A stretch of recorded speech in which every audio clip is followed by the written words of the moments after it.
Very good afternoon students. Let's start our next topic, and next means excretion. We were doing excretion in human being.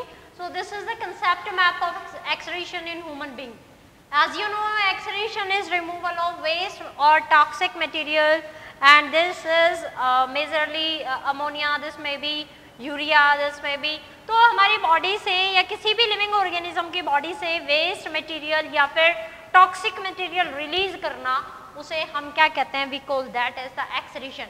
Excretion in human being, their excretory system, and in case of excretory system of human being it having a pair of kidney, और kidney में हमने पढ़ा था it's having single kidney, एक kidney है, उसके अंदर millions of nephrons होते हैं, एंड नेफ्रॉन्स में नेफ्रॉन के भी काफ़ी सारे पार्ट्स हमने किए थे, जैसे बॉमन कैप्सूल, ग्लोमेरुलस, ग्लोमेरुलस के थ्रू बंच ऑफ कैपिलरीज थी जिसके थ्रू ब्लड आया और फिर चला गया. वहाँ से उस ब्लड में से यूरिया है वो बहुत सारे इंपॉर्टेंट पार्ट्स के साथ मिक्स होके फिल्टर हो गया, उसे हम क्या बोलते हैं? We call that is glomerulus filtration.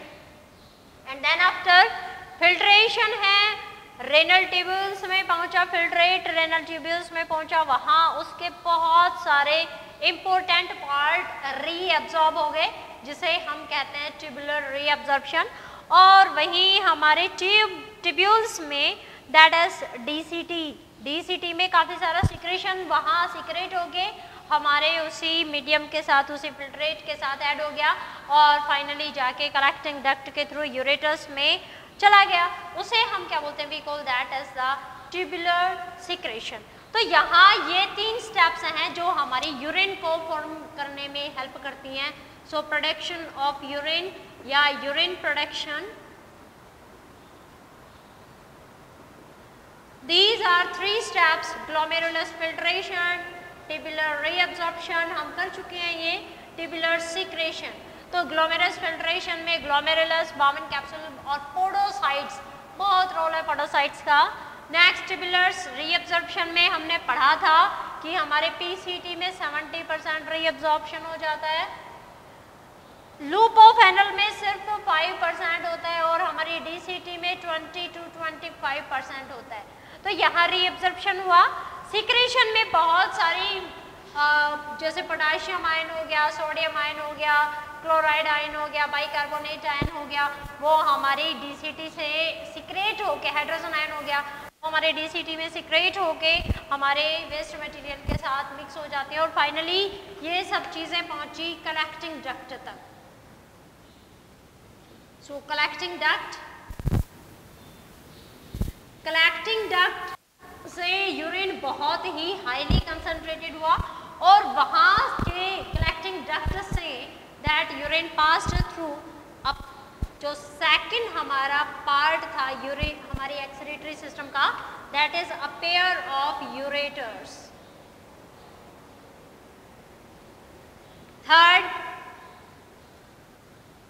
Ureter के थ्रू, यूरेटर मैंने बताया था यूरेटर है that is the only pipe like structure which receives the urine from kidney and then it sends this material to the urethra. So sorry, urinary bladder.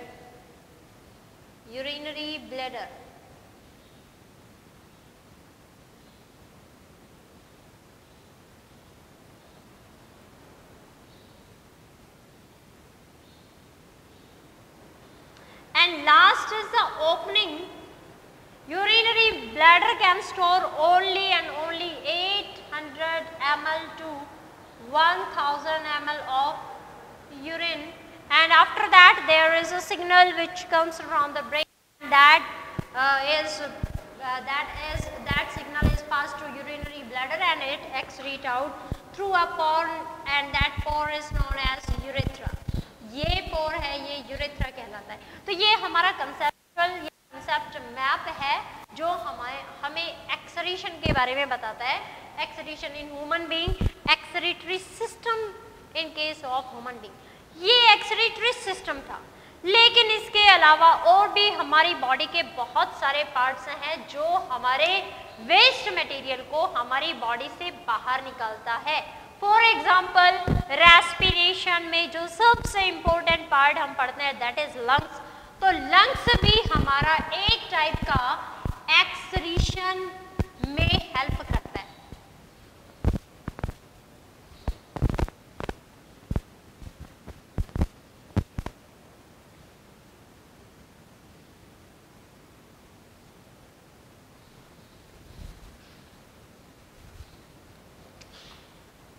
Lungs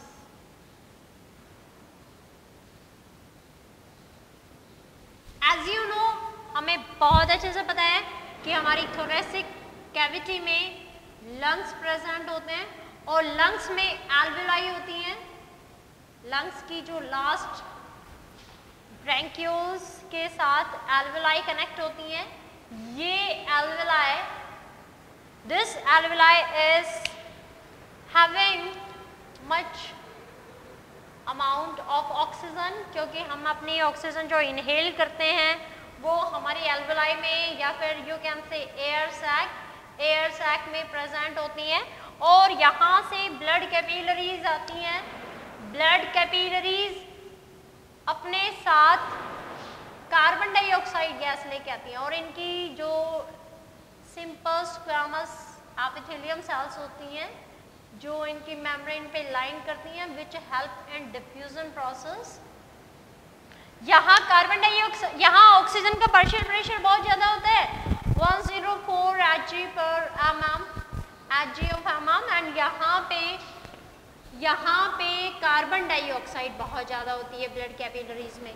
तो ये simple diffusion से carbon dioxide, simple diffusion process from higher concentration to lower concentration चला जाता है और oxygen higher concentration, यहाँ oxygen की बहुत ज़्यादा कंसंट्रेशन है और यहाँ ऑक्सीजन है नहीं, यहाँ कार्बन डाइऑक्साइड ज़्यादा है ब्लड कैपिलरीज में।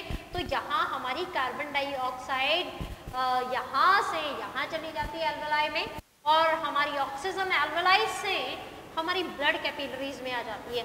तो ये है लंग्स। तो लंग्स ने क्या किया, बाय सिंपल डिफ्यूजन प्रोसेस से हमारे बॉडी में से हमारी carbon dioxide which is the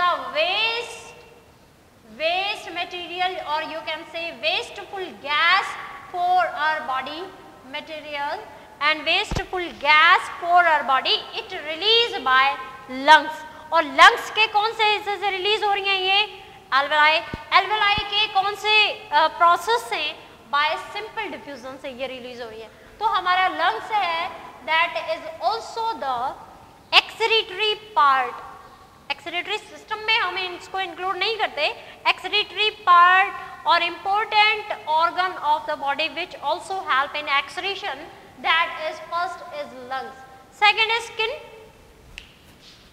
हमारी स्किन है, स्किन आपको पता है, स्किन हमारे अमोनियम क्लोराइड को अगर हमारी बॉडी में अमोनियम क्लोराइड की अमाउंट ज़्यादा हो जाती है तो हमारी स्किन उसे अपने अंदर प्रेजेंट पोर्स के थ्रू बाहर निकाल देती है।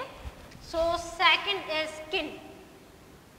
Skin is also the excretory organ. और आप जानते भी हैं कि हमारी बॉडी का सबसे बड़ा, सबसे लंबा ऑर्गन कौन सा होता है, दैट इज द स्किन।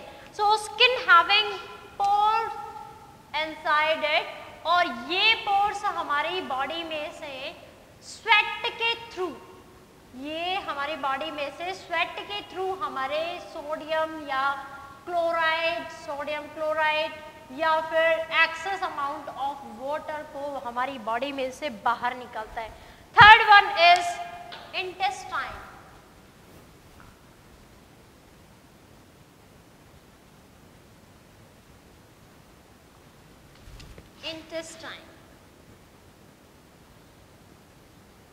आप जानते हैं कि हमारी intestine, there are two intestine, small intestine which is responsible for complete digestion of food as well as which is responsible for absorption of food material, and this food material, the simplest part of the food material is sent by intestine to blood। Blood को पहुंचा दिया जाता है और blood फिर उसको सारी body में पहुंचाता है। तो हमारी इंटेस्टाइन है वो भी हमारे वेस्ट मटेरियल को बाहर निकालने में हेल्प करती है।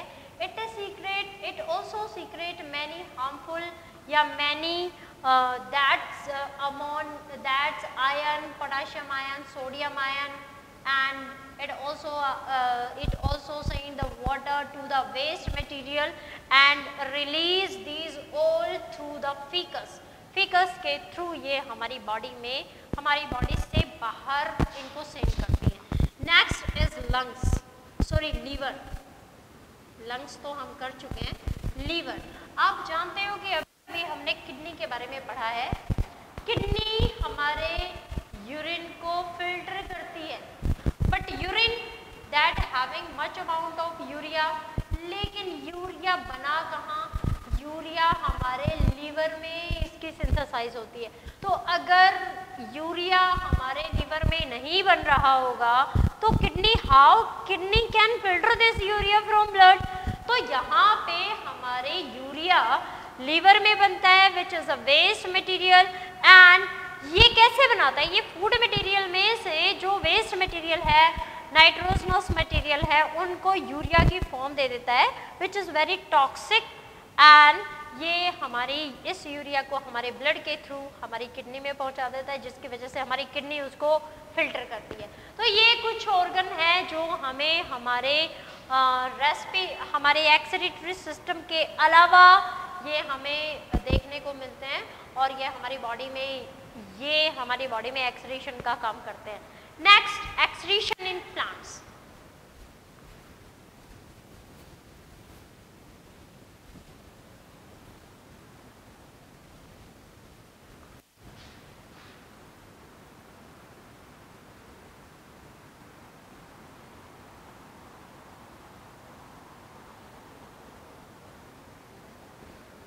हमारे लिए वेस्टफुल गैस सिर्फ वो कार्बन डाइऑक्साइड है, लेकिन प्लांट्स के लिए वेस्टफुल गैस है वो ऑक्सीजन भी है.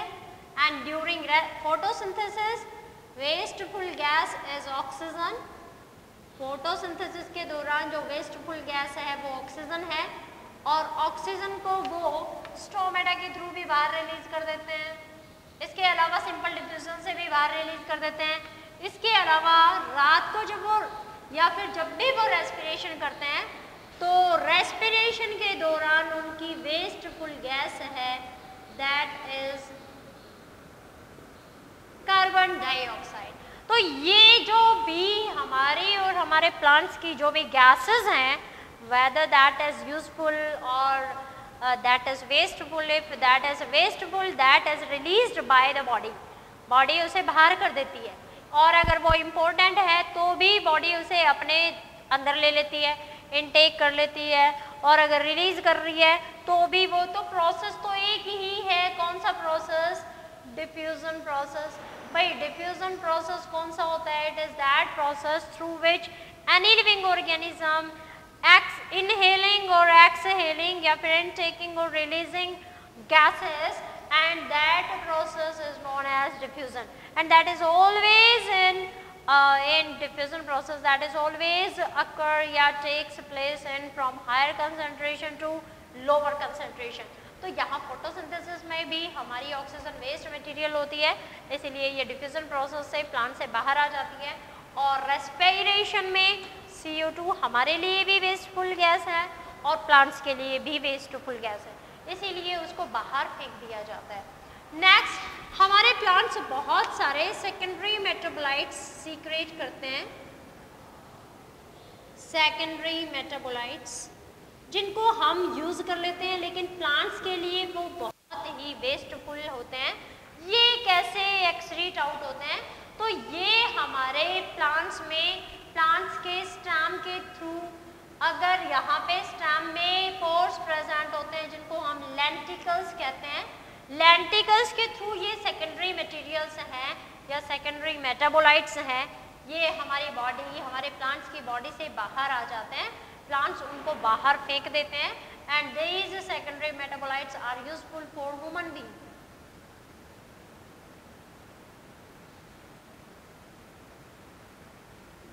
और प्लांट्स के लिए जो वेस्टफुल मटेरियल है वो अपने स्टोमेटा के थ्रू, लेंटिकल्स के थ्रू, बार्क में अगर कोई पोर प्रेजेंट है तो उनके थ्रू, हमारे प्लांट्स अपने वेस्ट मटेरियल को बाहर, जैसे रेजिन्स हो गया, गम्स हो गया, इनको बाहर रिलीज कर देती है।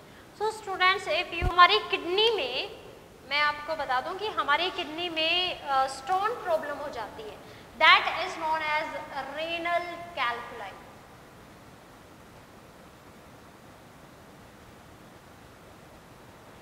कभी कभी हमारे नेफ्रॉन्स हैं, उनमें ग्लोमेरुलस पार्ट है, उस हिस्से में स्वेलन आ जाती है, जिसकी वजह से फिल्ट्रेशन प्रॉपर नहीं होता, उसे हम ब्राइट्स डिजीज कहते हैं,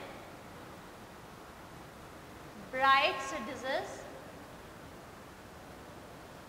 किडनी अगर अपना काम प्रॉपर नहीं करती है तो हम उसे आर्टिफिशियल किडनी प्रोवाइड करवाते हैं। आर्टिफिशियल किडनी प्रोवाइड करवाने के बाद आर्टिफिशियल किडनी वहीं हॉस्पिटल में ही उस पेशेंट के साथ कनेक्ट की जाती है और वहाँ उसकी बॉडी से सारा यूरिन बाहर निकाल के, और फिर उसमें हम कुछ ऐसे केमिकल्स डालते हैं जिनकी वजह से उस पेशेंट का ब्लड है वो कोगुलेट ना हो, दैट इज एंटीकोगुलेंट, और नेचुरल एंटीकोगुलेंट हमारा हेपेरिन होता है। वापस से उसकी बॉडी में जब सेंड करते हैं, बॉडी में वापस से कनेक्ट करते हैं, तो हम उस एंटीकोगुलेंट को ख़त्म करने के लिए केमिकल्स डाल देते हैं और फिर वापस से उसके बॉडी में कनेक्ट कर देते हैं। तो ये हमारा आर्टिफिशियल किडनी होता है। And this is the renal calculi, Bright disease. ये कुछ डिजीज हैं related to our kidney and related to our excretory system. So if you're having any problem related to this topic, then you can comment in comment box.